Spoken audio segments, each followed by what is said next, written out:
Hi, everybody. My name is Lindsay, and I'm a Bravoholic. You're preaching to the choir. Bravo, bravo, bravo. Honey, you have to stop saying that. Hi, my name is Thomas, and I'm a Bravoholic. Hi, Thomas. Hi. So I've been a Bravoholic for about 20 years now. Great. Yeah. Okay, your love of reality TV. What was like the first thing you think that introduced you to the world of unscripted TV and your love for it? So it started, I think, with I didn't watch the first season of American Idol, but I saw the crowning of one Miss St. Kelly Clarkson. And I was like, wait, what is this? I want this. And then I think it started with The Challenge. That's like my big one. It started with like season 6 of The Challenge, maybe. Real World, The Challenge. I love The Challenge. She's my goat. Who do you love on The Challenge? Who's some of your favorite people? Okay, this is bad because he's kind of like an asshole, but Jordan Oh on The my Challenge. God. He's like really hot, and he's like, oh, I have one hand, and I like overcame it, and I'm like, wait, that's Of course. cool. That's so you. And thus, I also really like Tori. Wait, I like Tori. Why is me liking him so mean? No, I just feel See that like for you? if there was like a 3-legged dog, you'd be like, I'm gonna adopt that one. Like you just have a big heart. Oh, thanks. Well, you know what I think it is about Jordan is like he actually is a really good competitor. Mm-hmm. But like he's not a very nice person, which He's is not. fine. But like A lot of them aren't. A lot of them aren't good people. I mean, I am a Johnny Bananas and like West fan, so I mean, I can't judge you for picking someone like Jordan. Wes was great on the Traitors, and I like don't love him, but do I think he needs to be on my television? Absolutely. So it's probably started with Real World and Road Rules, and then The Challenge, and then a lot of VH1 stuff like Flavor of Love, Rock of Love, Yes, and the Charm School, I Love Money, I Love New York. Like that whole stratosphere of talent is like solidified. I was way too young to be watching all of these things, but I can't help it. and you also love America's Next Top Model. I helped with casting with a couple of seasons of that. When they were doing when guys were introduced, I helped my teacher at the time do like a local casting call. So like, I don't know, I'm kind of like loosely affiliated with the show, so I can't say too much. Yeah. Wow. Yeah, okay. yeah. NDA. And then when we met each other in LA, we lived in what I call a PA house for a while, where we were all PAs on the same Kardashian show. And we found a love, or you gave me a love for RuPaul's Drag Race. And we literally breezed through every season of that. And then you did. I think oh my God, I totally forgot about that Kardashian show that we PA'd for. The one day I was the stand-in for Chloe, and I was like, wait, can't I be the stand-in for like the really hot like chef guy? And they were like, no, you're like her height and heels. But they kept on being like, guys, when they were lighting, they were like, guys, remember, she's much more tan. And I was like, all right, cool. Yes, RuPaul's Drag Race is another highlight for me. And I think my Bravoholism, is that accurate? Yeah. My Bravoholism started with Project Runway and thus Top Chef. So I'm not like as well versed in the Bravo sphere in terms of like Housewives, Vanderpump. I saw the first season of Below Deck, but like... You saw some Southern charm. You know Shep. You have an impersonation of... I know Shep, man. And I... You've got an impersonation of Shep. And I know there's someone on there horrible named Thomas. So I don't love that. When it comes to Bravoholism, it's more the reality competition series that I'm transfixed by.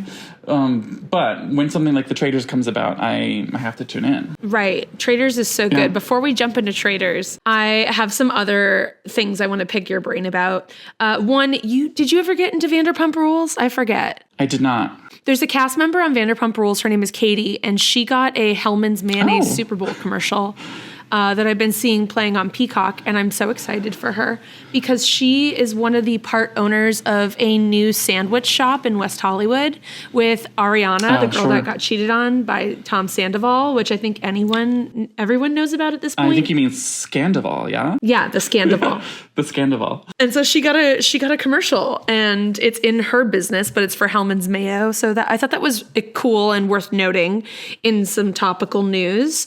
And then also we just had the SNL 50th anniversary. Did you watch any of it yet? Did you catch it? You know what's so horrible? My parents were like, hey, we want to invite you over to watch the 50th anniversary with us, and we'll have pizza and everything.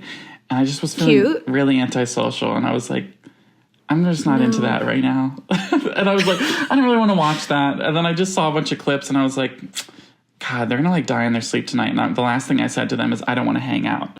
You know? I should probably call them after this. You're horrible. You're horrible. Isn't that awful? I think that's fair. And you know what? Honestly, let me give you what I loved, what I didn't love, and then I'll ask you a question. Okay. So what I loved about it was how star-studded it was. I feel like it's totally apropos because like the last 10 years or whatever, Saturday Night Live has really just been celebrity cameos. It's not about the core cast anymore because the cast is so big. So you're not having these breakout stars like the Kristen Wiggs or the Will Ferrells or the Molly Shannons. Now it's like they accompany the celebrity that stars and everything. That's so true. And I think that's kind of like it's lost its shimmer in that way because now it's so dependent on who's hosting. Yeah. I think there should be like a cap on like how many years you can be on SNL. Shots fired, Kenan Thompson. Well, I was going to say, but it was really great to just see like I saw Will Ferrell was there, Molly was there, Rachel, Kristen, the other Will, like everybody. It was just it's insanely star-studded. Every single person's there. Eddie Murphy's there. You know, Tracy Morgan's there. Everybody's there. Oh, really? I love that. I haven't watched SNL in so long because, I don't know, every time I tune into like a random sketch, I'm like, this is weird and like not funny. I know. Remember we took that sketch writing class together? It was like that one random person who would write a totally out of this world sketch and we'd be like, that sucks. And the teacher's like, genius. I think she's a main writer on SNL. No, she was on she worked on Jimmy Kimmel for a minute. Okay, so no, when we took that sketch writing class, I remember it was so challenging because I'm used to writing like way longer things. And it's like, okay, write a whole story in 3 pages and make it funny, go. So it was so challenging. I remember you did really well at it. I think I had like 2 or 3 like sketches I was proud of. But that teacher, she would laugh every single time at that one girl's, and at the end of every sketch that she wrote, it would be the punchline or the button would be death. Someone died and then they died or they were dead. It was like not funny. It felt like the greenest shit ever. And like the teacher thought it was hysterical. She lapped it up and we were like, every time. And I was like, oh no. It bothered me. But to get back to SNL for a second, the one thing that I just don't understand, like what's going on is Miley Cyrus performed. She was one of the performers. And she's been picking the weirdest cover songs. I don't like her music choice. It's boring. What did she cover? She performed with Brittany Howard, Crazy Little Thing Called Love. That's it. Oh, okay. Her and Brittany Howard did Crazy Little Thing Called Love, but it's just so flat and like boring. I'm like, come on. I know Miley doesn't need money and doesn't need to perform or have anyone interested in her anymore, but like, why are you choosing this song? Crazy Little Thing Called Love. It was bad. It was bad. Really? Because I feel like their two voices go off and are raspy honest. They are good. And Brittany Howard had a little moment at the end of the song where she gave us some range and it was impressive. But like, they could have chose any other song and it probably would have been better for both of them. And so my question is this. Who is going to take over? Everyone's been asking this for like the last like 4 years. But Lorne Michaels is ancient. He needs to find someone to pass the show on to at some point. Who is going to run SNL? Probably some also ancient white man that we haven't seen. Yeah, just come out of the woodwork. Yeah, he's like someone who probably already works on the show that we've never heard of. Oh, okay. He's like probably, he's probably the name that like displays after Lorne Michaels. But what do you think of this? What do you think if okay, I feel like That's maybe an unfun answer. Seth Meyers or somebody will get it. You Yeah. know, like Seth Meyers won't want to be on his show forever, and he can like take a paycheck from SNL. But then again, maybe it's too chaotic. You know who I think should do it is Amy Poehler. Oh yeah, she did Broad City for a while. Yes, and she started that improv school. She's one of the yeah, founders of UCB, UCB. So I was Where like, we took our lovely sketch class. where we took our sketch class, Sketch 101. So maybe not her. Yeah. But I think that's my pitch. That's my pitch for who should do it. Okay. I like those. I think Seth Meyers, I mean, he was the head writer for a long time, so I think he'd be great. And he can leave his little, I mean, sorry, who, I'm sorry. What? Not to be that person, but like, who watches late night shows? Exactly. Like, on TV. We're all watching it on YouTube. We're all watching it on TikTok. No one's tuning in. Oh, great. I'm so glad I DVR'd Late Night with Seth Meyers. I'm sorry. Can I tell you something? I think they should take it and they should do it in the morning because no one watches the news anymore either. Instead of late night, it should be like, good morning. This morning. Good morning with Seth Meyers. And it should just be like a start your day comedy because we all need help getting out of bed. Seth Meyers. Walk of shame with, no, because people aren't saying that anymore. Stride of Pride. Stride of Pride with Seth Meyers. Yes. Okay, good. No shame in this walk. We'll pitch him. That's stronger. If he doesn't we'll take SNL. Yeah. Yeah, okay. We'll offer that. White Lotus, have you watched the season? I haven't watched it yet. Oh my God. Okay, we won't talk good? about it. We won't talk about it.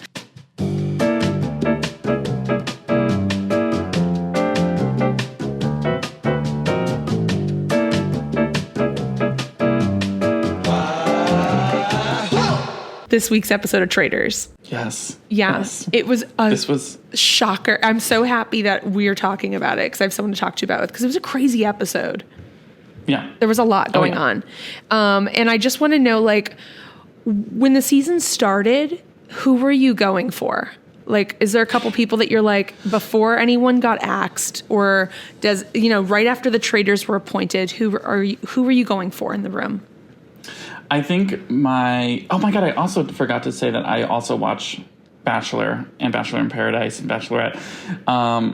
That's the one I have the most shame about because it's violent. It's violently straight. I don't know, but I watch it with my sister and we really bond over that, and we feel better about ourselves. So I'm a big Gabby fan. Yeah.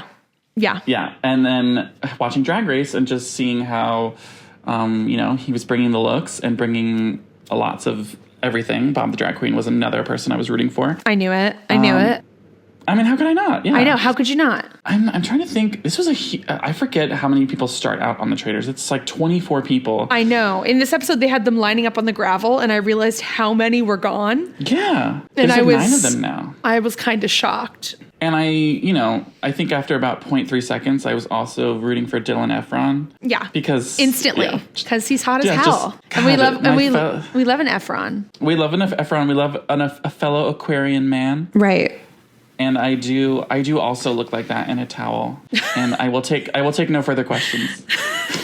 Okay, great. Thanks for coming on the show. No, I'm just kidding. Yeah. What about you? Who were you rooting for at the beginning? Instantly at the beginning, I mean, there's a difference between, like, when I watch a show like this, there's a difference between who I'm rooting for and who I actually think stands a chance. Because I always end up rooting for the underdog, and that could almost change episodically. Like, I will be like, oh, now I want this person to win. But because there's like one serious underdog this entire time, I've kind of been rooting for the same person. But to start, I was really excited to see Brittany from Big Brother, to see Carolyn from Survivor, like, obviously game players, because I love like the strategy element of these games. I was excited to see Bob the Drag Queen. Gabby won me over instantly with that one-liner when Ivar was like, so what show were you on? How did that go? And she's like, well, I'm a lesbian now. And like, I was like, yeah. So I loved her. She like instantly won my affection with that. But I also... You know what line? What? Oh, sorry, go ahead. No, I was going to say, but I also just didn't think went... she had a lot going on. So I didn't really anticipate her going far. The line that she got me, I mean, I already liked her from Bachelor, was when she said, I love goat cheese and I love talking shit.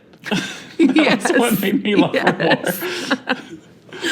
No, and then I also like love to watch Summer House, and I was I knew that Ciara was coming in to the show with a major chip on her shoulder from like the whole West stuff that went down on her season, and that maybe she had like an ambition to prove herself in another arena. So I was like really hoping that she brought fire to herself, which I'd never really seen before besides her yelling at men. But I was like, ooh, maybe we could channel that into accusing people of being traitors. I also, like I said, I change my mind so frequently. So I'm sure like episodes ago when I talked about who I loved, it could have been different. But those are who I'm excited to see. I was also excited to see Wes from The Challenge on there too, when the cages dropped. And I know, not Derek actually. I'm not a Big Brother Derek fan, and I'm not a Boston Rob fan. So I was not excited to see them. A backwards hat in the year 2025. I'm sorry. He peaked, okay? He peaked. Later on. In Survivor. He peaked. And he just hasn't... He's not going to... A backwards hat with a suit is diabolical.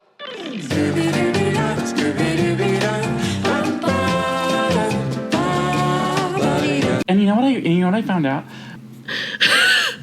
You know, when he's not like on the island or doing all this reality TV, he's like a designer contractor.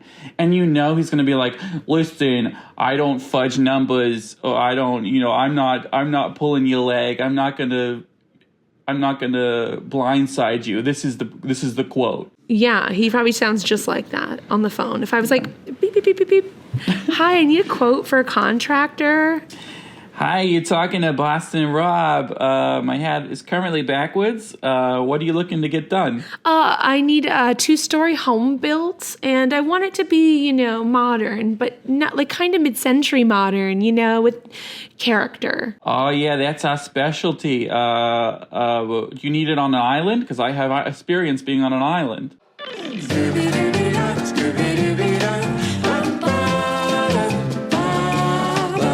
I did catch a little bit of him on Deal or No Deal Island, which we did before Traitors. What is that? And okay. I just went and watched Joe Magliano, I don't know, Sofia Vergara's ex-husband. Yeah. Lover of D&D. Lover of D&D and lover of Chihuahua more than Sofia Vergara, which is like why they broke up. Is that the case? Oh no. Yeah, they broke up ultimately because he had this Chihuahua that would bark and growl and snap at Sofia. And I guess, this is just what I've heard, that she ultimately gave him an ultimatum, it's me or this dog at a certain point, and he picked the dog. I mean, I'm sure other things got in the way of their bonding, but maybe the dog was the final straw. No, that's the story I want to stick to. Me too. Yeah. That's the story I want. So anyway, I checked out the show, and Boston Rob made allies with this little scrawny guy from Boston. And that would just do everything he said. And I was like, okay, I see your gameplay here. Yeah. Whoever doesn't buy your bullshit needs to go. And correct. We saw that play out in Traitors too, I think. Right. And I think that Danielle and Carolyn were I thought it was such an interesting dynamic in the turret when they started working together, because it was very clearly not just 3 serious game players that don't trust each other, but Rob was literally trying to eliminate all of Danielle's allies, and then was why aren't you working with us, when she would be reactive to it. And then Bob was playing crazy. He was making TV. And which is ultimately better for his career, because I think now that Bob did this show, he's shown that he's open to doing other properties, and because he's so flamboyant and interesting and charismatic, I think it was sometimes doing these shows after your main show is your audition to have a way longer career. Totally. And I think Bob has the potential to do it because he's just so witty and so snappy. Yeah, he's such an eloquent speaker and quick-witted. And I feel that would fit many places. He's very memeable and gifable. And Rob saw how influential he was with the queers and the girly pops and the housewives. Ladies. And he was instantly oh, I can't control this person. Yeah. Oops, you gotta go. Yeah. Fast. Speaking of Bob's, is this horrible of me? When Bob Harper from Biggest Loser. I used to watch, that's another one, Biggest Loser. I used to watch all the time. Oh, I loved Bob. I loved Bob Harper on the show. I love him too, but is it awful that, you know, seeing him like yell in the face of all these obese people for years, and then when he couldn't get it up that hill, it's like, oh, the circle of life. The circle of life. I mean, like, so glad he survived his like incredibly massive heart attack, but a little small part of me was like, oh, are we struggling in this little workout? That's so mean. Feels so awful. I know. My God. No, he literally, I mean, yeah, it just all comes full circle. But at the same time, you're making TV. I mean, and some of those people on The Biggest Loser did suck. I remember I saw this clip. It was like true. On TikTok, and it was like Bob Harper on The Biggest Loser. And it was like one of his most extreme episodes where he like was screaming in someone's face. And this woman was on the treadmill for 30 seconds. And he's like, you can't be tired. You've only been on it for 30 seconds. And she was like, I can't. And everyone beside her is just walking on the treadmill. Like, it's not like it's sprinting. It was so funny. It was so crazy. Oh, God. Anyway. That show was, wow. What another moment in time, I mean, that show. Another thing that I love about these unscripted shows, too, and it's like I joke that I could probably teach a college course about the history of unscripted TV and, like, the landmark shows and moments, because I'm really passionate about, like, identifying where those milestone markers are and, like, what moves, when was the fourth wall broken for the first time on Bravo? Like, what reality show was the first, like, was it officially knocked down? And, like, was it Scandival? Was it before Scandival? And, like, I saw a little bit of it on, I think it was like season 5 reunion of Summer House, and that was the first little inkling. And then but anyway, I could talk about this stuff forever, and I just feel like a lot of these characters that they bring into Traitors, and what makes Traitors so great is that it's like an all-star lineup of some of our favorite reality show people. And jumping into this episode, I was like so excited to see what happened in the chapel, because they had the lineup of the people that were going in, and they were going to have to do a live killing, which you knew was going to be like so campy and dramatic. And it's just to build suspense and have us wonder longer what they're going to do and who they're going to choose. And, like, why is it an aisle? Like, who are they marrying? I think they literally, I said this last episode, I literally think that they just made this thing a wedding theme because he wanted to wear that outfit. Because Alan Cummings wanted to wear that one outfit. Oh, yeah. And they're like, we'll just make the bug challenge a wedding challenge. And then when you go to get murdered, you'll walk down an aisle in a wedding outfit, but red. To a coffin, though. To a coffin, though. To a coffin, yeah. But you'll have a veil, though. You'll still wear a veil. Yeah. We're a giant bow, a huge bow. Going into it, who did you think that they were going to kill? I thought they were going to kill probably Tom or Dylan. Why? Just because Dylan's like the ultimate faithful, and Tom, just because he's annoying. But I'm so glad I listened to your episode because you know that I'm a major Tom and Dylan fan. Well, yeah, because I was like, oh no, how am I going to tell Lindsay that I'm really enjoying Tom Sandoval? She's not going to like that. No, I'm obsessed. I think that this was the best move. I honestly don't think there's any strategy. I think that Tom is free falling, and he's like some of my favorite movie and TV guys like Mr. Bean or Inspector Clouseau in the Pink Panther, and he's this bumbling idiot, and he's bumbling through Traitors, and a mistake he made tonight at the round table, which probably would have fucked over anybody else, is probably going to keep him safe another 2 to 3 weeks. The first episode, he goes literally up to Danielle and Carolyn or Bob, I forget who it is, and he's literally like, I trust you guys. I know you're faithful. And he to go do that to a traitor, right? Or Rob, maybe? I don't know who it was. But anyway, like sheer dumb luck. And now they don't, he's not on their radar for being a problem. So he's going to skirt by for, the first 4 days in the 2-week shooting period. He is totally a bumbling idiot. But it's hysterical. When he said he was so nervous, he was wound so tight that if he farted, only dogs would hear it. I was like, oh no, that's really funny. Unfortunately, that's really funny. I don't know how. someone write that for you? I don't know how, because I was like in the heart. I remember where I was the morning I found out about Scandival. I remember I can see it vividly. It was a major, major day. And like that whole nuclear fallout of it. I remember the next day, I went and grabbed a coffee and did a drive-by. I went and drove by their house because they lived down the street. And I was like, I'm just going to go see if like the production trucks are there and they're getting this shit yet. And so I just like, took a little lap. It's right by where you used to live in Valley Village. So I just went and took a quick little lap, but there was no production cameras there. Flags were at half-mast. Yeah, it was big. And so for me to come, and then he did Special Forces, which was genius because everyone got to watch him just be tortured on TV. And watch JoJo Siwa throw him over his shoulder and lug him up a hill.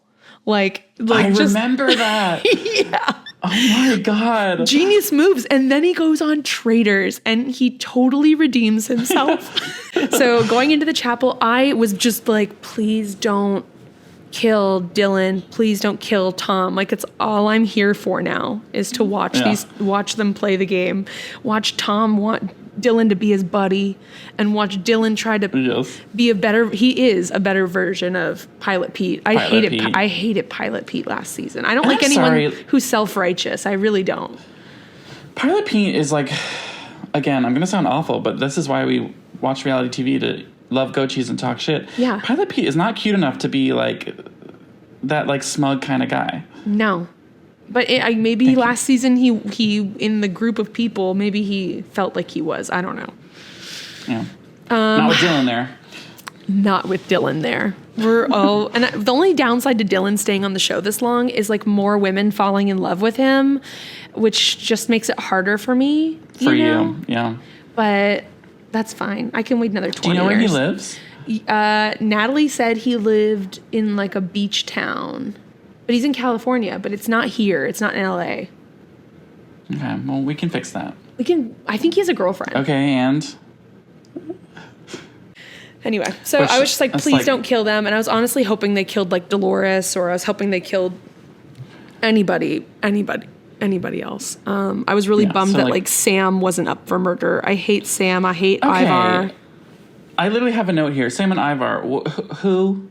Exactly. And why? Exactly. And I think in this episode, is this episode 8? This is the first time I've heard Sam talk on camera. Yes. They're like, Sam's so smart. I'm like, I didn't know Sam was here. And it's Ivar, like, why do we keep inviting a royal to this I think it's like game? A hilarious thing, but I said in my last episode that they should have brought in like a hard-ass Scottish woman politician or something. Like, that would have been way funnier. Someone who's much more outspoken. This guy's just like crooked teeth and boring. And, like, just because he came out as gay doesn't mean he's, like, interesting. He's gay, too? Yeah, in the first episode, he was like, yeah, I left my wife and yeah. I didn't know that. Wow. Now him and Sam, I have a lot more questions.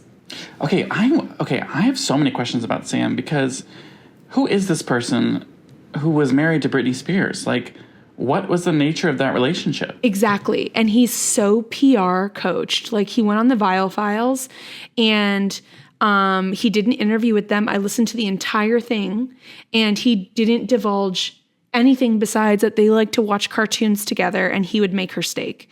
Every question that he was asked about Britney, he skirted. So he is smart. He is calculated. Yeah. Much more calculated than I thought he was to start. I have a question. Do you think that they actually stay at the castle? Yeah, I think the production days are so long, and I still can't believe that Alan is there for all of this. Him going into the chapel and being the one to tell people they aren't killed means he was still up the whole night, and he's like actively participating. He's got long days. Yeah. It would just be too much to be commuting them to another property. I listened to Bob and Monet's podcast, Sibling Rivalry, but I think Bob Drag Queen was on Trixie and Katya's podcast, and it was either Trixie or Katya that was like, do you stay in the castle? And Bob was like, uh-huh. Oh, like, so they don't. It's like maybe they don't, but I don't think he could say. So I'm like, well, where would they stay? Because they're still in like the Scottish Highlands. I'd rather stay in the castle, not the hotel. I'd rather stay. Yeah. Yeah. I'd rather be in the vibe of the game. Yeah. Uh-huh. And then my other question was, At the end of the show, I always get this ad of Wells Fargo being like, shop some looks inspired by the fashions of the show. Do you think they give them clothes? Oh, that's a great question. I don't think so. I think Wells Fargo is probably a buy-in sponsor, and I think the show put together that concept and then went around and shopped for somebody to be the naming sponsor for it, because they still want to have control over how things look on the show. And who at Wells Fargo is going to be consulting on fashion? I'd much rather have the wardrobe person doing it. Yeah, they just were like, make sure you're all going to get something red tonight, okay? Because the best part about that is then they can go around and they can also make deals with the different designers or the fashion houses or whoever they've got to promote those clothes, so they can turn around and get those for free or loan them, and then they can turn around and get a sponsor for the segment, and those are all endorsements and income for them to put the production on. Yeah, because it was stressing me out during the challenge when Ciara's Burberry coat was getting dirty. I was like, whoa, be careful. Yeah. It was a really nice coat. It was really nice. I'm like, is that her? Really nice Did they coat. provide it, or was that Wells Fargo? Chrishell also had a great outfit in that challenge. Anyway, so in the church, in the chapel, I was like, just not this and this. But I do have a little bit of a stick up my butt about Chrishell. I think she's useless, and I think she needs to go. So that was like my top choice for who they should murder. But I don't think it's necessarily a strong strategy for the traitors to murder her, because Chrishell isn't helping the faithfuls. Right. But she is seen as a faithful, so maybe she is a good person to kill. They were right. She was never going to be banished, so they were like, you're just going to go. So first in the door, we have Brittany and Danielle, and I really, this gave me a little ping. I was like, ooh, production wants them to work together more. If they rode in a van from a hotel together, or even if they just waited outside the door for the cameras to roll and then they walked in together, they still have time that they're bonding in that moment, which is, of course, a riff now that Carolyn a couple episodes ago was like, well, you're not going to take me over Brittany. So now we know that there's like a triangle forming between those women, story-wise. Is Brittany the one that, like, screwed Danielle over? Yeah, she did screw Danielle over, but it wasn't as big as, like, Danielle's narrative of how she got screwed over was like, it's Brittany's fault. Brittany lied to me before I was kicked out of the house. But the truth is, Danielle didn't have a chance in their story. You know how the challenge does this too. Oh, yeah, they're rivals. Yep. They're rivals. But of course they're going to work together because like they are from the same alumni group and they play the same style of game. So I knew that wasn't going to last. No.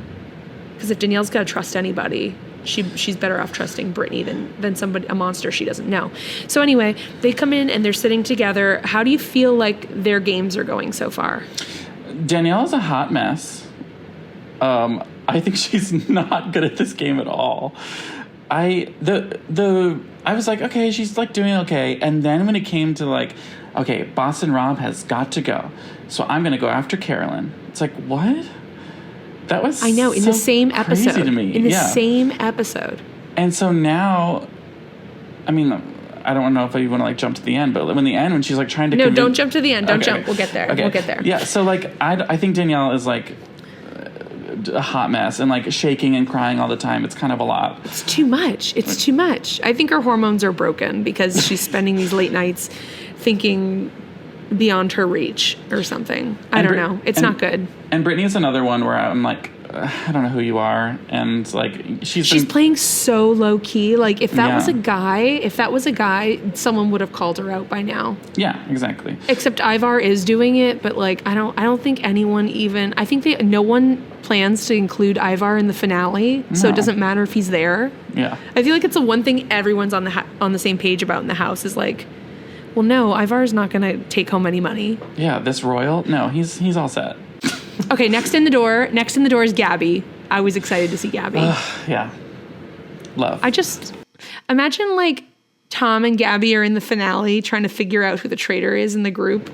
I kind of want either a traitor to win or Tom to make it all the way to the end with a traitor and like for him That's to what be I want too. Yeah, fully betrayed. I want it to be Tom and like all of the traitors. Yeah. Like let's say they pick up another one and there's 3 traitors in Tom, and I want them to all be trying to like gang up on each other, and Tom's standing there like I trust you all.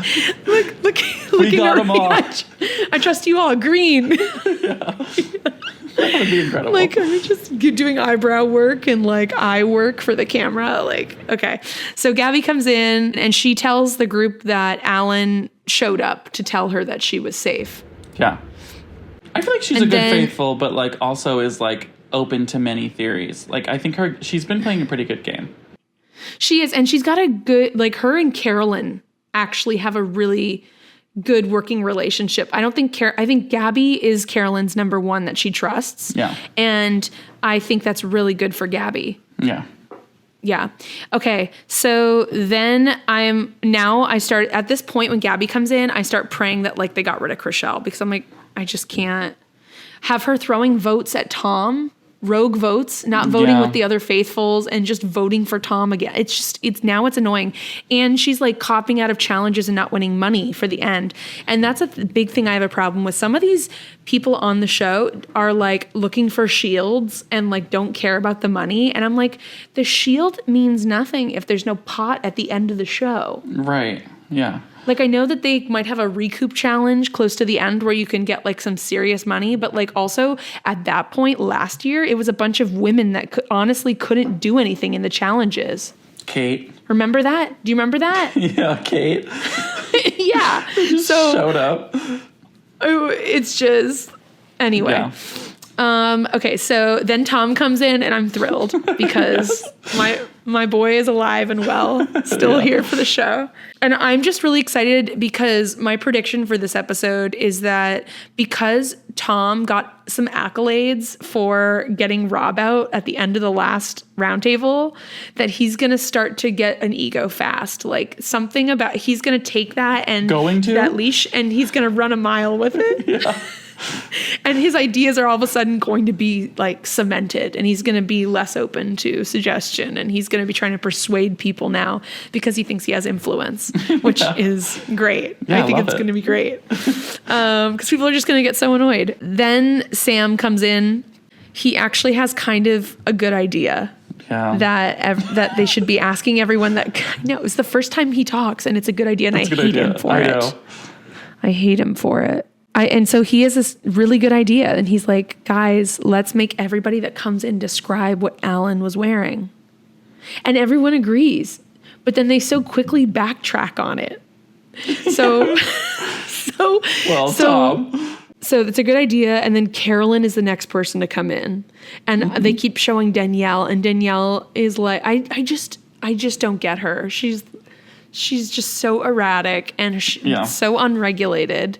And I'm like, is she working with Carolyn? Is she not? Like, I just can't tell. And I honestly think that's why Carolyn doesn't trust her, besides the point that like she already tried to get her out. Carolyn would be an idiot to trust her. But the fact that she's, I don't know. She's such a bad, she's just playing such a bad game. Darting eyes to her, being like, okay, say the right thing at breakfast. Yeah. Yeah. Mm-hmm. So Tom ruins the plan. Then Tom ruins the plan and starts helping her. Yeah, he's like, he wore black. But but then later on, he comes and asks Carolyn some stuff, and I think he's on to her. And I think I don't think Tom's this smart. I really don't. I was gonna say, that's giving him a lot of credit. I don't think he's this smart to like put it together and then think that like Carolyn's gonna be an angel traitor for him. Do you know the term angel traitor? Is that where they take them to the end and then? Basically, it means like you develop an alliance with someone even though you know they're a traitor. And to get because if you're not a threat to them, they can keep you safe from the other traitors, and then you can get to the end of the game. I think Carolyn, I mean, I don't think Tom's smart enough to do that, but I don't either. That's really nice of you. I think Carolyn also is like so odd, and I think she might accidentally win. I think Carolyn, I don't think it's an accident. I think she's crazier in person than she comes off on the show. Really? Yeah, she's nuts on the show. And I still think there's strategy at play. I don't think this is all coincidence. She's a really calculated person. I guess I didn't see her in Survivor, so I don't really know how she plays the game. But to me, I've only seen clips, but it was impressive. Season, it seems like everything's happening to her. I mean, her faces are like Like, they're so crazy. I wonder if people think she's just doing it for the camera, or if they like are like, yeah, she's an ex-junkie. So like, I was gonna say, maybe like, it's just she has that like ex-tweaker energy. Like if I have a couple friends that are sober that had like some serious drug things, and they kind of have like these movements and these mechanisms and this vibration to them that's a little bit high. It's like fluttery. I feel like maybe I just like I don't know what I expected from her, but it was like very don't judge a book by its cover, because she's like covered in tattoos and like it, like I assume is like a badass, which like maybe she is. But like the biggest thing she did was when she was like, no, Danielle, you're the one causing chaos. it's a really good impersonation. Isn't that good? That's so good. You're Carolyn. You are. I have my Carolyn locked in. That was really good. Danielle, you're the one causing chaos. At the round table. That's the biggest move she's done. But like, why? Because people were coming back to Carolyn and telling her that Danielle was all of a sudden talking about trying to get her out. And it was like that day that Danielle was like, I have to get Boston Rob out. And then she literally goes and talks shit about Carolyn. I'm like, what are you doing? I think doing? if Carolyn was smart, she would get rid of Danielle and be like, okay, yeah, that's it. That's everyone. And then just like kill people until the end. Yeah, I think that's Carolyn's strategy. But we'll get into what the Traitors are going to do in the turret at the end of the episode. So anyway, so he comes up with this idea. Tom interrupts and helps Carolyn because Carolyn can't remember what the hat looks like, and it looks suspicious. At least the way they edited it together, it was very sus. Like my flags would have been up watching that. Yeah, I'm sure they edited it to look worse, but like the fact that Gabby was like, okay, she's like pass fail, but she passed. I was like, that's like something to think about. Like, it was a great test. It was a great test. And then they just stopped doing it after Carolyn. They didn't really do it to Dolores at all. Dolores was like, I was really nervous. And that was like it. And I was like, yeah. Anyway, maybe they edited it out, but I thought that was I thought it was a really good test, and that was the only time Sam talked. And honestly, he could probably go now because he contributed something. Yeah, I'm all set. Yeah, you can go. Oh my God, Sam, great idea. We're gonna get rid of you though. There's only enough room for one hot person on the show, so you gotta go. People need to start looking at the duo numbers. You know, they got to start. Sam and Ivar, that's a 2-person working together group. Brittany and Danielle, 2-person working together group. And when you're getting down to the smaller numbers of who's going to the end, you don't want any of those duos together, or you're going to get railroaded. Speaking of duos, does it have to be 2 people at the end? No, it's like 4 or 5. It can, but I'm just saying, if you have a buddy in there that you're playing the game with, and you go to the finale where you're standing in front of the fire pit and you're voting if you think there's still a traitor in the group, you have numbers. But when it gets down to it, like, does it have to be 2 people splitting it at the end? No, it could be, but if there's a traitor in the group, they take it all. Yeah, but it never goes down to one person being like, yep, it's me. No, it hasn't. It hasn't. They usually will call it. I don't know if it I guess if it's one-on-one, you can't. You have to both vote green. I don't know. I've never seen it happen go down to one. Yeah, because spoiler alert if you didn't see the last season, but CT and Trishelle at the end, I was like, ew, I hate Trishelle. So I was like, okay, I think she's a traitor. I guess if you're down to 2, you can't really do that. I don't know. I know, because then it's he said, she said. I don't know. Because then it's you just want all the money. Yeah. Yeah. Okay, well, anyway. So I just think that you ideally want numbers, but you don't want everyone to know that you've got them. You know what I mean? Tom and Dylan are kind of working together, but no one's going to call them a duo by any means. They assume Tom's a lone wolf here. So okay, so then Dolores comes in and she doesn't really say much, and then Dylan comes in, and I probably wanted to cry. I was so excited that he was alive, and we see the clip of Alan greeting Dylan, and I was just so happy. I'm thank God there's someone in this production team that has some sense and knows what we're here for. And because if they were allowed to, if the traitors, I wonder if they ever tell the traitors they can't kill someone. Yeah, I wonder. I remember watching coming back to my Bravoholism, like I would, when I would watch Project Runway, at the end on the credits, it would be like, portions of this were like producers had a say in who went home and stuff. Like, I wonder if that's a thing where they say to Traitors, like, okay, no, not them, because they have this contract, or like, we need more of them. They're doing really well for us, so like, you can't get rid of them. Or maybe they just produce it in like kind of a way that like Big Brother does it, where if like they want someone to be safe, they'll all of a sudden have more shields in the game. Yeah. You see the fingerprints, but I'm sure it's not that blatant. If they were going to do that, though, I feel like they would have kept like a Johnny Bananas or a Weston way longer, because they are so erratic. Like West on House of Villains this season, he was just, it was highly amusing. He had like a fake idol that was supposed to keep him safe, and he like pulled it out and like had a fake note that he wrote that he was showing another person, like, you can't kick me out, I have this like immunity idol. I love shit like that.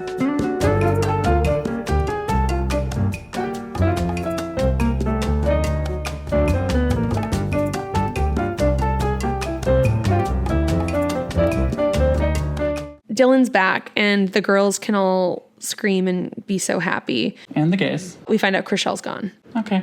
And I was happy about that. Yeah, that's fine. Alan Cummings comes in to greet them at the breakfast, too. And I think this might be my favorite look that he's got in this blue suit, this like almost powder blue suit and hat. It's giving like Bo Batten from the Tri-Wizard tournament. I do need him to either, I don't know if his hair is natural, but it's starting to yellow a little bit, and that's fine. We need it crisped. Yeah, I just need a blue shampoo or a purple shampoo just to kind of counteract that, or silvering shampoo. But, you know, I'm not one to judge. I just, with my craft, it's what I look at. You're just a professional. You're just you're only a hair professional. It's hard. I can't watch anything without giving my tips, you know? Yeah, and he deserves it. His hair and makeup person should be handling that. He has great hair. When I saw it, like, coiffed forward like that, I was like, ooh. Is that on purpose? I was kind of excited at the breakfast table because Ciara called out Brittany in front of everybody. And Tom defended Brittany, even though Brittany came for him first. And it just made me think, like, Tom is such an idiot. He's playing a great game. Brittany literally just insulted him and said, like, that he's retaliating against Chrishell, you know, for a comment he makes. And he then defends Brittany to Ciara. And he's like, shit. I don't think anyone's this smart. It's impossible. No. And his like shit-eating grin when he finds out Chrishell isn't coming back. I was like, this guy, it's great TV. and when Alan goes, be a doll and do it quickly, and he's like, do it quickly, and they're like, no, the clue was doll. He's like, oh my god. Okay.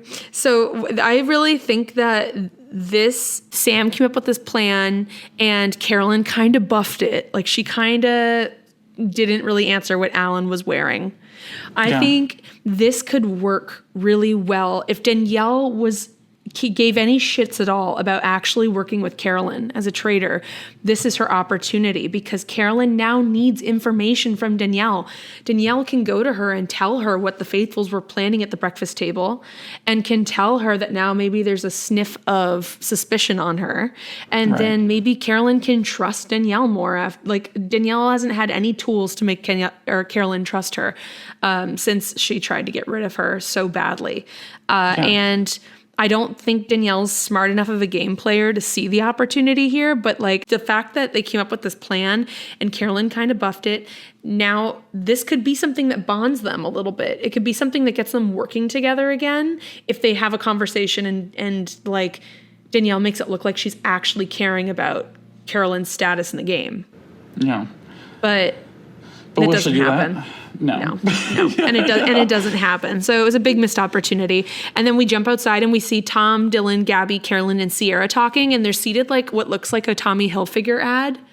Like, they're like all kind of, they're all in different poses. They're all dressed up with the big, beautiful Scottish estate behind them. And I was like, God, this could be a billboard, right? Yeah. It's like Tommy Hilfiger, Calvin Klein, but also for the furniture they're sitting on. Yeah. Like for Tommy Home. I don't know. Tommy Helm, yeah. Tommy Chateau. So I thought that was really funny and cute. But then Tom, this is another bold Tom moment. Tom leans in and asks Carolyn, "Hey, what was that thing that happened with Danielle a couple days ago again? What happened?" And then Carolyn has to recount that people were coming up to her, like Brittany, and telling her that Danielle was coming for her. And she was like, what? I don't know. I don't know. But I just went after her because I heard she had people coming after me. I don't know. That's literally it. And so I was just like, oh my God, here we go. Are they going to go for Danielle at the round table? And I was like, please, because I don't think Danielle deserves to win. I think she's playing a bad game. Yeah, totally. And then stupid Sam comes in with the stupid coffin thing again. And he's like, I want to revisit the coffin theory. And I'm like, no, you just feel like it's easy to get rid of someone today. You just feel okay getting rid of Ciara. So you're going to say this thing and you're going to keep bringing it up until they do get rid of Ciara, because otherwise you're just going to bug everybody. And I was like, I don't know, after Ciara went like toe to toe to keep Rob, I don't know if Ciara has the allies to keep herself safe. So I'm worried about what happens to Ciara in this episode. Because I do think, like, even if you do have an odor of suspicion on you, if you have strong alliances that you're working with in the game, like, and you get 3 or 4 votes that aren't people that aren't going to vote for you, then I think you're still good. It's only when, like, you stop working with people that, like, they really lose trust in you, or if you slip up and say something wrong.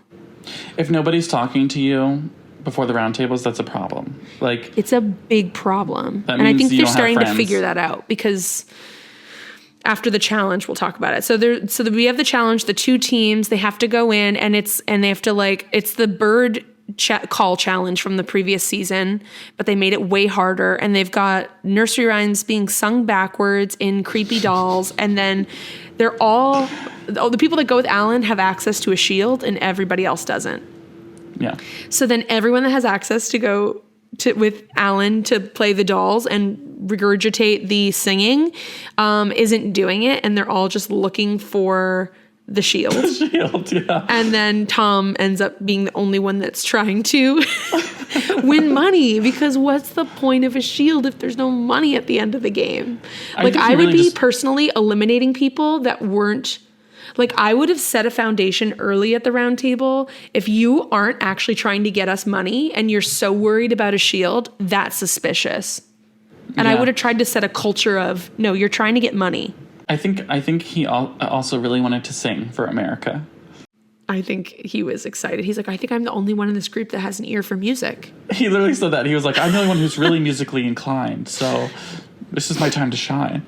And he did shine, because they got $20K out of it, and it was all because of him. And it was so funny because everyone in the house was, like, really belittling Tom's ability, and they're like, anybody else? But no one else gave a shit. Yeah, when he started singing first and it, like, was silent, and Sam goes, "Oh, awful singing." Sam doesn't even know his name. He was on the Vile Files trying to make fun of, like, him and Ion are, like, on Twitter and, like, going out and doing podcasts and, like, shit talking people that they were on the show with. And it just is such bad taste, because I'm like, you aren't any better than them. You are also on a reality show. What are you shitting on people like this for? I saw a headline that said, like, no one on that cast knew who he was, who Sam was. Yeah. And have you been, speaking of those, have you been seeing the exit interviews where they reveal to the people who are banished who the traitors are? Yes, but I'm not caught up. What did you see? Well, just like every time people are like, oh, Danielle, yeah, I knew that. And then every time they see Carolyn, they're like, shocked. Yeah, I know. I'm like, that's why I think she could win. I think she's gonna go far unless Danielle ruins it for her. I don't trust Danielle. Danielle could ruin it for her. Danielle could be dragging under the bus and lob her name out, like, in her goodbye speech. That wouldn't surprise me. Whichever one turns against the other one first is going to be the one that goes farther, but they can't do it too much to where everyone's like, are these the 2 traitors? And they're all turning against each other. They have to be careful. I don't think that. I think Carolyn's going to do a really good job, just, like, continuing to skirt through, and, like, she's going to have one moment at the round table where she's really coming for someone, and maybe that'll be the night that she makes good TV and gets Danielle out, because Danielle's time is coming. Yeah. They're still talking about her, and she's crying and jittering and being total spastic on the show, and it's not a good look. I think the only for sure is that the two of them will not make it to the end. Yeah. They won't. There's no way. I was so annoyed. I mean, I love Ciara. I actually really love her. I didn't know her at all. But after this episode, I'm very much a stan. And I appreciate that her name is also spelled the same way as the artist Ciara. She was like, oh, there's the shield. Pulled it out in front of everyone and just took it. And didn't try to negotiate some kind of swappies. And good for her, because she found the clue in the house that said the bear had the shield too. That's what I was first annoyed about. She was like, okay, it's going to be in some bear. I'm like, why did you say that out loud? Yeah. I know. And then she picked it up in front of people and was like, oh, thank God, I needed this. I'm like, girl, I know. No. I mean, like Tom, she's a model. That's true. She's a nurse. She's a nurse too, so she is smart, but she is a model. God doesn't give with both hands, as they say. He better not. He better not. Or she better not. He or she better not, because it's just not fair to the rest of us Thou to have not. If you get it both. Yeah, thou better not. That's the 11th commandment. Okay. So we leave the game with $20K in our pocket, right. And Ciara's got a shield, and Danielle has clearly said that she's not going to tell our friend Carolyn who has the shield. And I'm like, what game are you playing? I'm so confused. Because she was bummed that Ciara got the shield, because she obviously wants to keep Brittany safe. But if Ciara has the shield, she's still going to lie and say Brittany got the shield. I don't know what her plan is here to keep it from Carolyn. There's still plenty of people to get out. There's still plenty of people to get out. But Carolyn, why don't you trust me? Because you don't do anything trustworthy, Danielle. Okay. Because you're not telling me the truth ever. Okay, so when we get back to the house, Carolyn goes to tip off Ciara that people are going back to the coffin theory, which I think is a really good move for Carolyn, because she isn't not working with Ciara, but this is something, when you find out that somebody is saying someone else's name, it's a great opportunity for you to build a relationship with them. And so Carolyn goes to her right away and says, guess what? The coffin theory's back. And I'm praying that Ciara comes up with a really good device here for the round table, because she needs to get the heat off her with this freaking coffin theory. And it just really sucks that this is something we have to remember if we ever play Traitors, if they do any skills or competitions where people are being put isolated in something, that could be a huge target on their back. Yeah. Oh, absolutely. I do think Carolyn does play a really good faithful, because she talks to everyone. And I think I watched some clip of Rob again being banished, and she shot up and was cheering. I was like, okay, yes, that to me would be a genuine reaction of a faithful celebrating. I would probably be fucked up by now. I probably have already forgotten that I wasn't at the murder in the chapel and been like, what was Alan wearing? Something fabulous, of course. Yeah, he's always got a fabulous outfit on. Duh. Do I remember it? No. Yeah. I was tired. Oh, no, but I'd probably mess it up somehow. Yeah. I would be the worst traitor ever.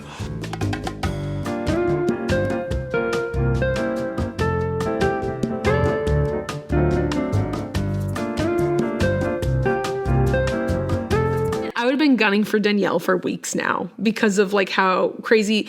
I think her reaction to Derek being kicked out before they even found out that Derek was kicked out. She was already crying at the breakfast table before they found out it was Derek. And then when they found out it was Derek, she was bawling. And Derek is such a low-key player. He doesn't form tight bonds. He's this cop that stands back and he's voyeuristic, and maybe he goes and talks to people, but they're always boys. They're always bros.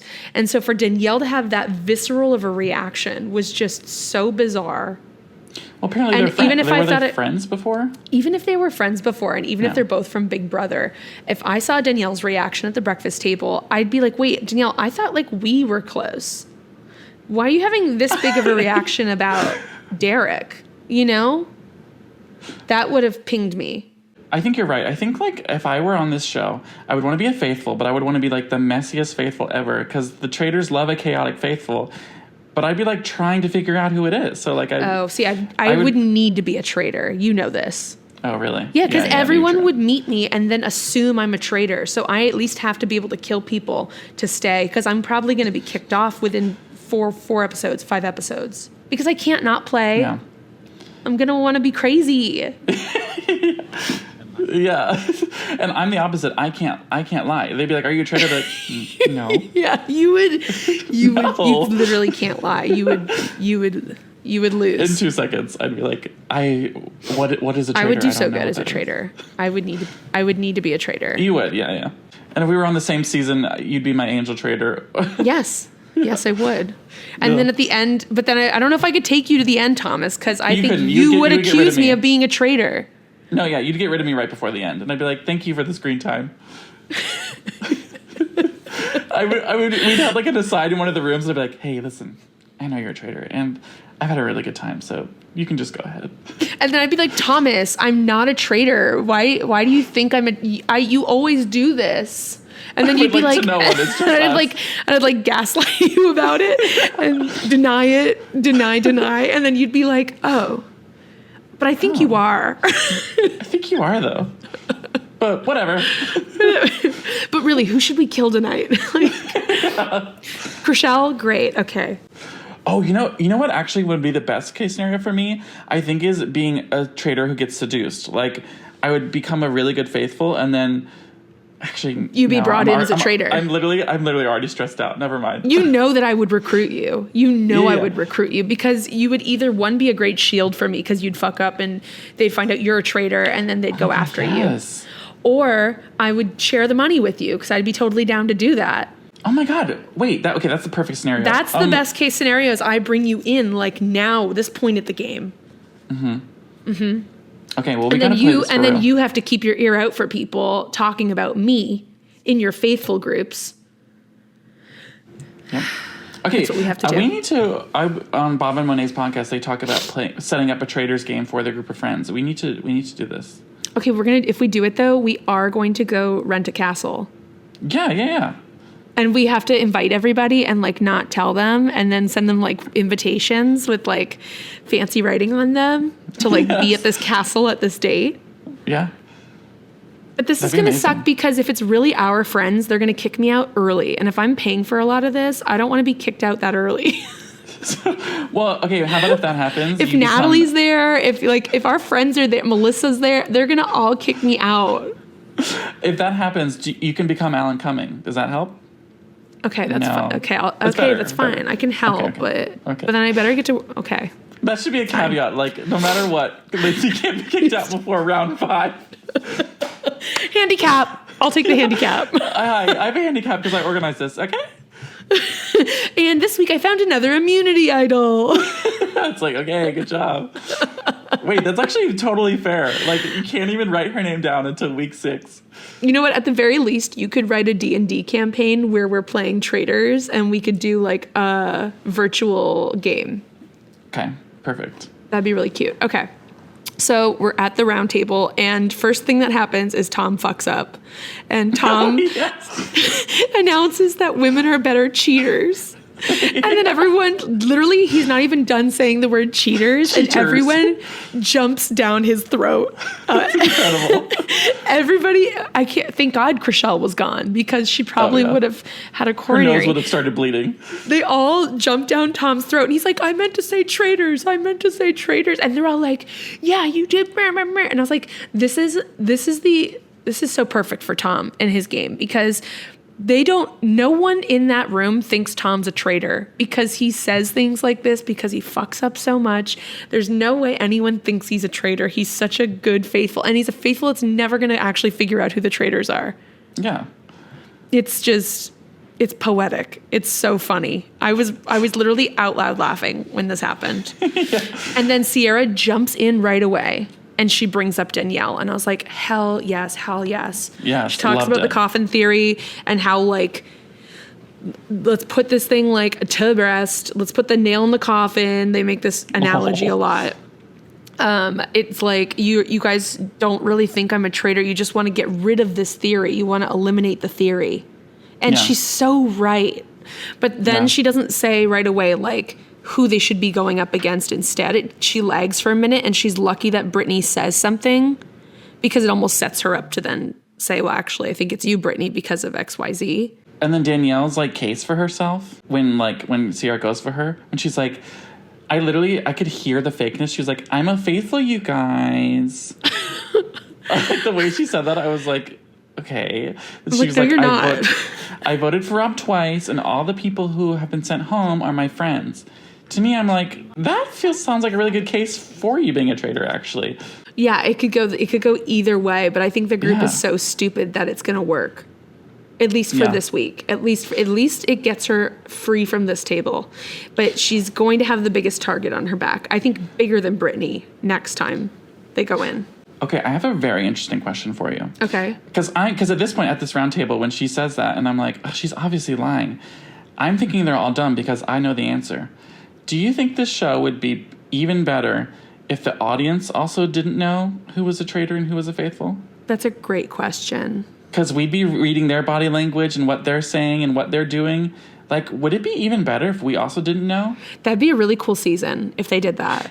And maybe like 3 episodes in, they reveal one of them. Like, so like we do still keep watching. Like, don't you think that'd be interesting? That's really, really good idea. You should like DM a producer. I will. I'll find out who it is. Lauren Michaels. That's not it. No, but he knows. He knows. Yeah. He knows the people at Peacock.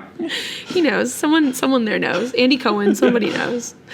Oh my God. I don't know. I just think Danielle, she gave a decent argument. I mean, because Boston Rob was eliminating all of her friends, like she at least found an advantage to use there, and it got her free this week. But I just think that like her actions and the way she talks and how she reacts to things and how she moves is just so suspect, at least the way they edit the show together, that they have to catch on. They have to catch on. Especially because they said that like there must be 2 female traitors, and they got rid of. Oh, I don't know if you want me to spoil. They voted Ciara. They voted Ciara unanimously. Everyone votes Ciara.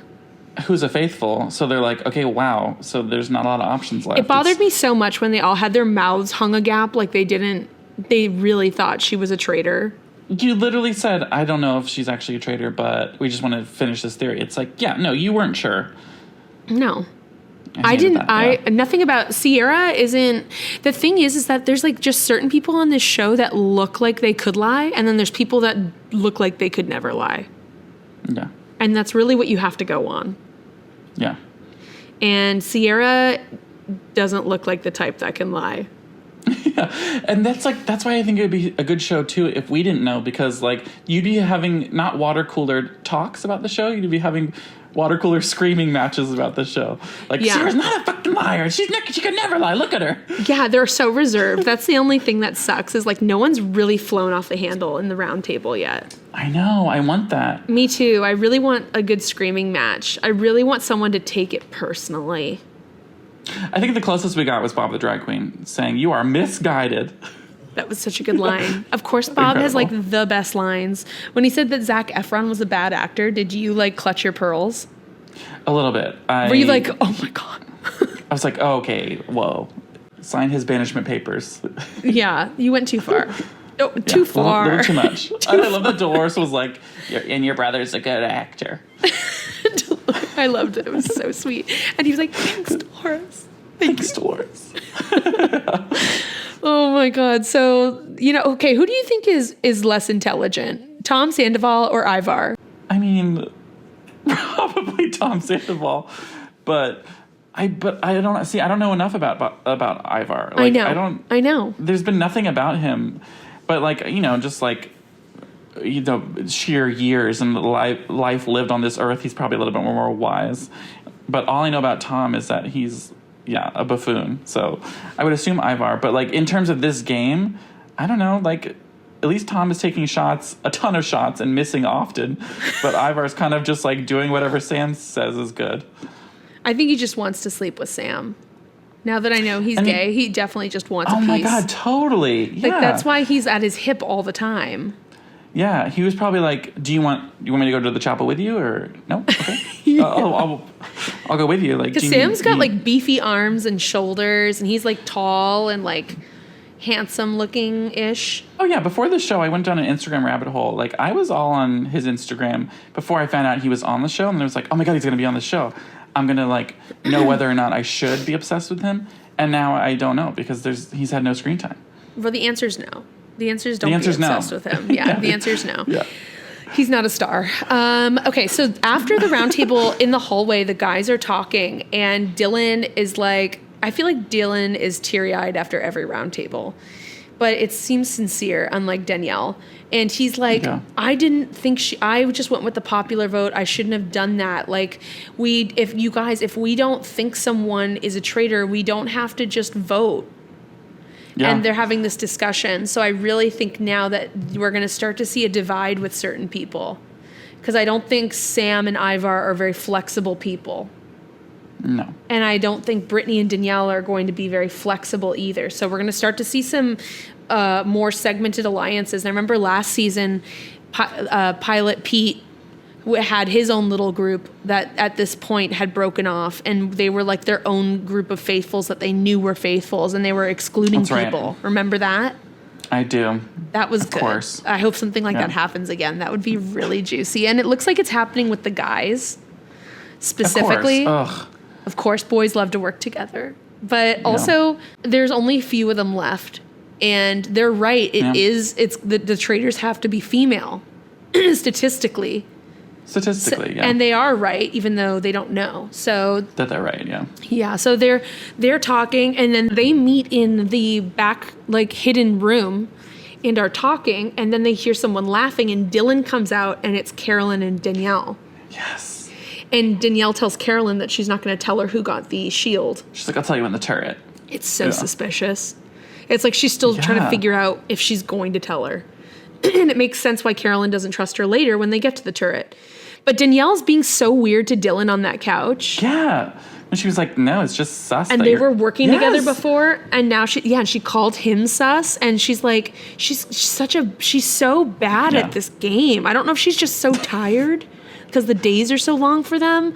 I just can't believe she could be this bad at the game. It's classic whoever smelt it dealt it. Like, she was like, it's just really sus that you were in that room. What? Why is it sus? Yeah, I thought that's your buddy. Yeah. It's just a sus that you're here. What are you talking about? This is crazy. We think the traitors are two females, and you're two females sitting in a room by yourself?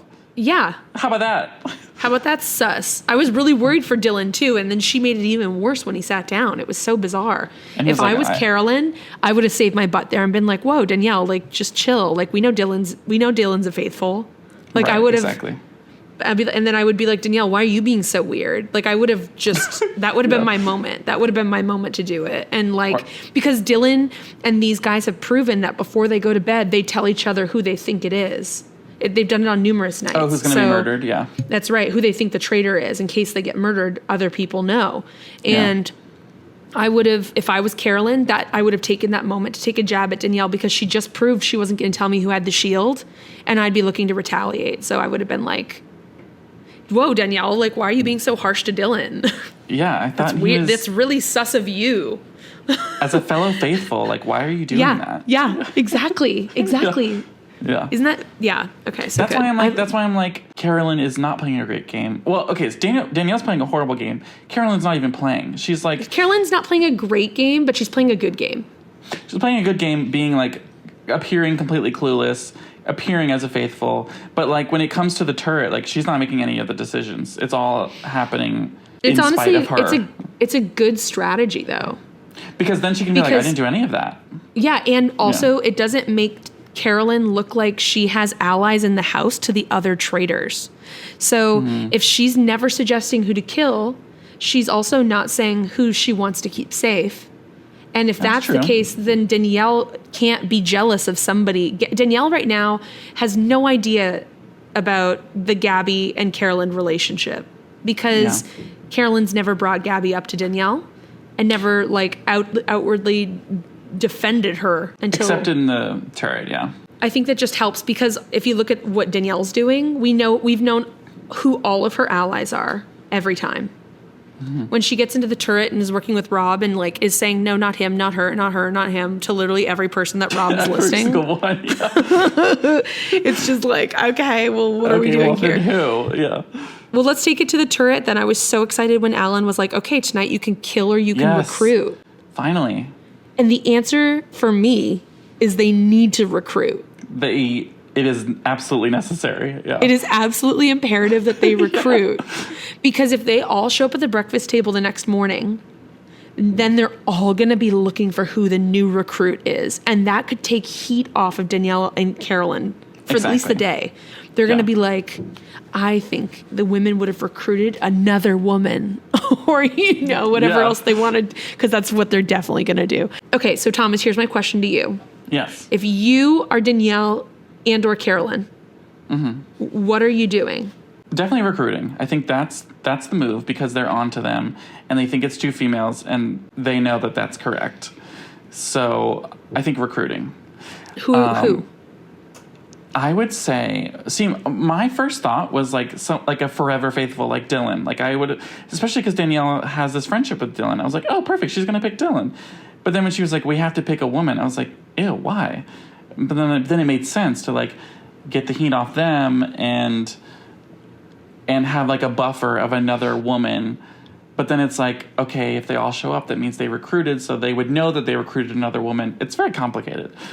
So I would have thought... Who would you pick? If you were... Okay, first, if you were Danielle, who would you recruit? If I was Danielle, I would probably... Brittany. She'd probably recruit Brittany. But don't you think that could... But who should I recruit? No, that's good. That if you were Danielle, you would recruit Brittany. If you were Carolyn, who would you recruit? Gabby. Because that's her, and that's what they do, BFF. and that's the discussion they start to have. Yeah, but I mean, like, if it was me playing as like who do I you think were Danielle in the should turret, recruit? if Thomas was in the turret, I would recruit Dylan immediately, just so we have more time together. Yeah, same. Like, Probably exactly the same. Are down, so I'm like, so like, what's Dylan all about? All right, guys, we're ready to roll. Okay, Dylan, we'll pick this up later. But wouldn't it be hilarious to recruit Tom, because he's gonna blow it? Yes, that's a great idea. And he'd be a shield. So like, I would recruit Dylan because I'd want to be. But can they turn it down or no? Sometimes it's a forceful invite, I guess. I was gonna say, I think I was gonna ask you to remind me of the rules. I think if they turn down the seduction, they are murdered, right? I guess. I think there was a time. I think there was a time that Pilot Pete turned it down and came back and bragged about it, and then the next recruit was like, "You either accept it or you're gone." Yeah. So I think it changes. Yeah, I'd be interested to see what the rule is, because the seduction. Because I could see Dylan turning it down. I could see Dylan doing the same thing and turning it down. Of course, yeah, being very Pilot Pete. But Tom wouldn't. No, he wouldn't. Yeah. Okay, if I was Danielle, my big concern with recruiting Brittany is, they're already saying her name. So Brittany is going to be eliminated and found as a traitor, which is good. Yes. But there's no way Carolyn's ever going to accept Brittany, because she knows how strong their alliance is and she's worried they're going to come for her. And she should be worried, because she already came for her. Yeah, so when Danielle's like, we'll work together, three gamer girls. I was so angry. I wanted to throw something at the TV and be like, you liar! Why are you getting this? Like, we can just work together. I'm like, bitch, of course she's not going to do whatever you want because you came for her. I was like, what are you not getting? This, you dug your own grave here, sweetie, by going after her. For no reason. Literally, if I was Danielle and I was trying to maintain this relationship with Carolyn, I would let Carolyn pick who we recruit. And if she wanted to recruit Gabby, that's great. Recruit Gabby, because ideally whoever they're bringing in is going to be the first to be axed out of the turret. Right. Before the two of them. And that's usually the deal too, because usually the traitors are like, well, we have been doing this longer. We deserve the money. Yeah. Not the new person. Yeah. Even though we could go on a Hawaiian vacation with Dylan and maybe jump off waterfalls or catch lizards together, with our prize money. That sounds like a lot, but yeah, I would do that. That's what Dylan would want to do. I know. That's the unfortunate thing. He's very outdoorsy. He'd probably want to wake up at 3 and like bike ride to the top of the volcano for the sunrise. Oh, we could celebrate our birthdays together. He's the second, I'm the fourth. Oh, really? Yeah. And we're about the same age. I think he's a year older. How old is he? Sorry. 32? That's a good year. Oh, no, I'm 32. Ooh, he's 33. Oh, even better year. Yeah.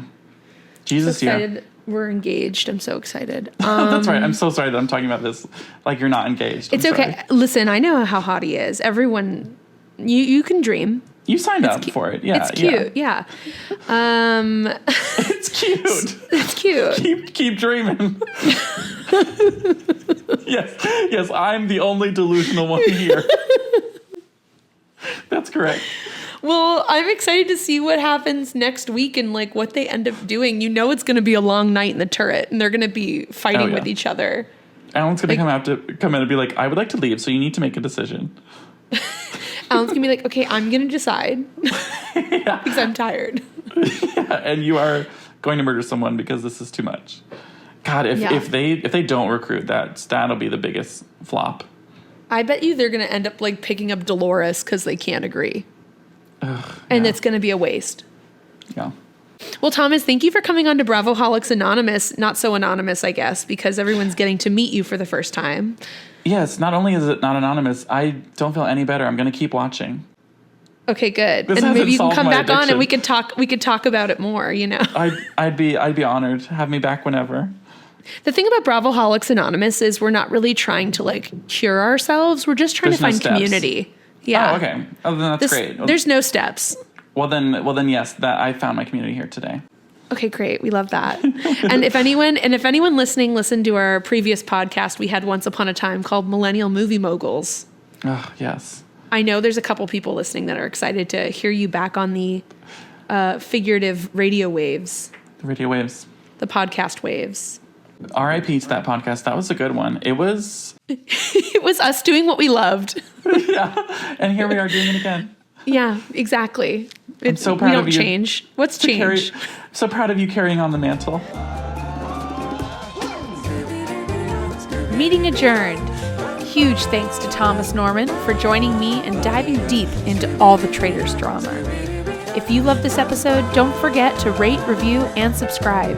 It keeps our little reality hearts beating. Until next time, keep your champagne cold and your taglines iconic.